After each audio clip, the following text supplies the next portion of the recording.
tayong panahon para dito. Josephine, huling beses ka na makikita nga. Nakapagbigyan mo naman ako. Fine. Ayun na. Sisimula na. Nandiyan na si Darlene. Nalakasan ko. Magtatapat na kaya niya? Pasensya na po kayo kanina.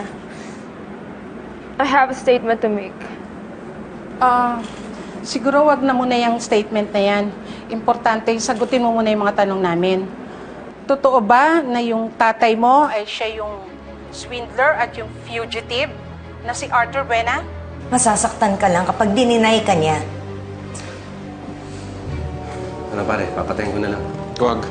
Gusto ko mapanood to.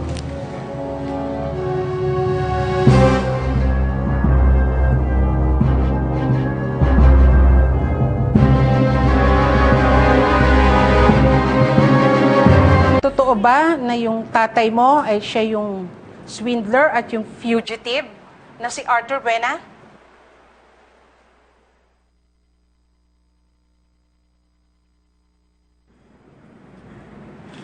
Totoo po.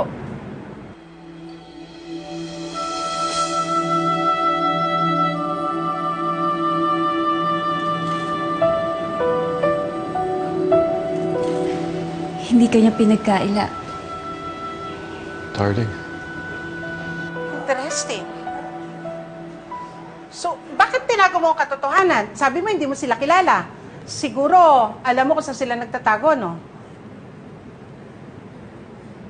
Totoo po na anak ako ni Arthur Buena. Yung Arthur Buena na nasangkot sa scam.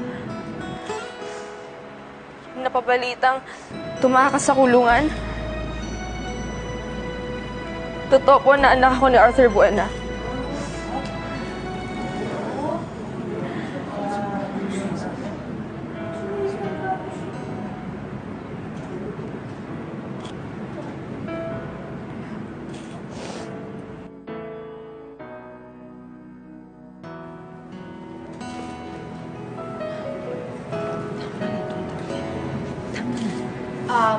Thank you. Salamat po sa inyong lahat. Tapos na po tayo.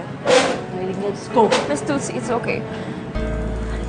May sasabihin pa po ako. Gusto ko sanang mag-message kay Daddy.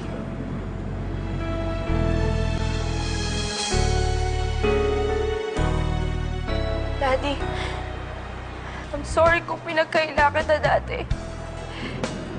Nagkamali ako.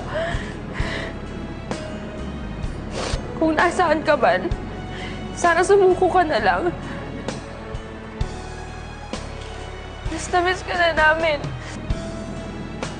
Gusto ka na namin makasama.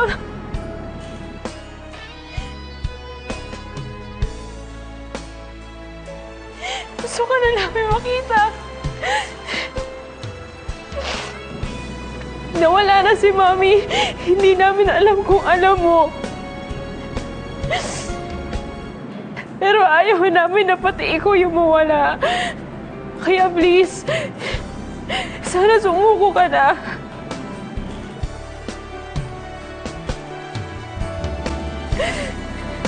Mahal na mahal ka namin.